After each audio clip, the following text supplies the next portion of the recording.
Frank Gehry, the iconic architect who dared to challenge conventions, has left an indelible mark on the world of architecture. But was he a visionary or a controversial figure? Let's delve into his extraordinary journey. In 1977, Frank Gehry, standing in his quaint pink bungalow in Santa Monica, envisioned a transformation. He embarked on a journey to reinvent his humble abode, turning it into a masterpiece of unconventional design.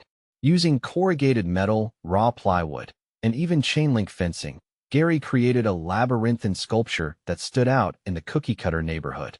His son, Sam, recalls the house always looking like a work in progress, earning it the nickname the Tin House. The neighbors were not amused.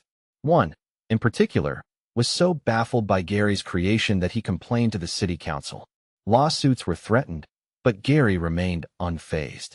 He embraced the controversy, seeing it as a confirmation of his success in disrupting the monotony of suburban architecture.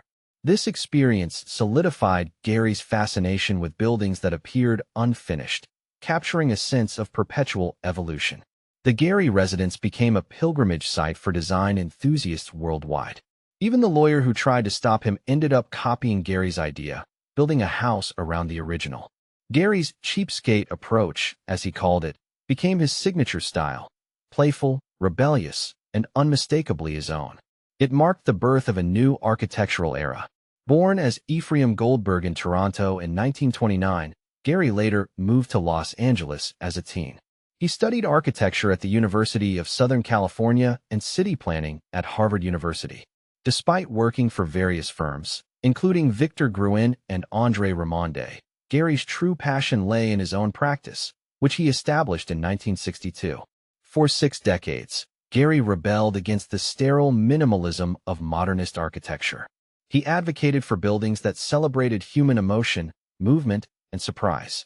In 1989, he received the prestigious Pritzker Architecture Prize, with the jury praising his work as totally American and comparing his constructions to jazz music, full of improvisation and unpredictability. Juror Ada Louise Huxtable noted that Gehry's buildings uplifted the spirit by transforming the ordinary into the extraordinary through imagination. The 1990s marked a turning point in Gehry's career. His design for the Guggenheim Museum Bilbao, a ship-like structure with sweeping horizontal lines, became his most renowned work. Gehry's use of computer-led design, particularly CATIA software, combined with his sensitivity to the local environment, resulted in a dramatic urban sculpture along the Nervion River. The museum sparked controversy, with some praising it as the greatest building of the time and others protesting against its unconventional design. The Bilbao effect soon became a phenomenon, inspiring city planners and philanthropists to emulate Gehry's approach to urban renewal.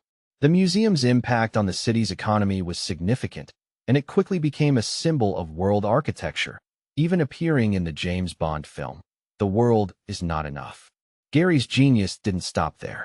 He went on to create the Walt Disney Concert Hall in Los Angeles, the Dancing House in Prague, 8 Spruce Street in New York, and the Fondation Louis Vuitton in Paris.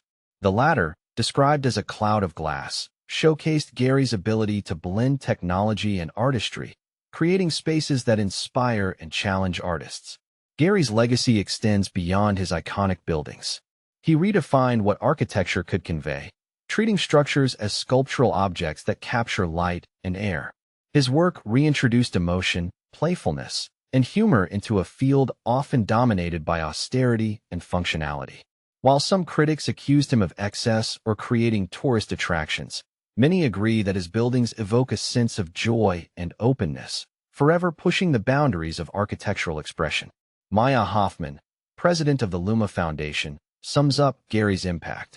He was a visionary partner and a shining star, an extraordinary architect, and a generous spirit. But here's where it gets controversial.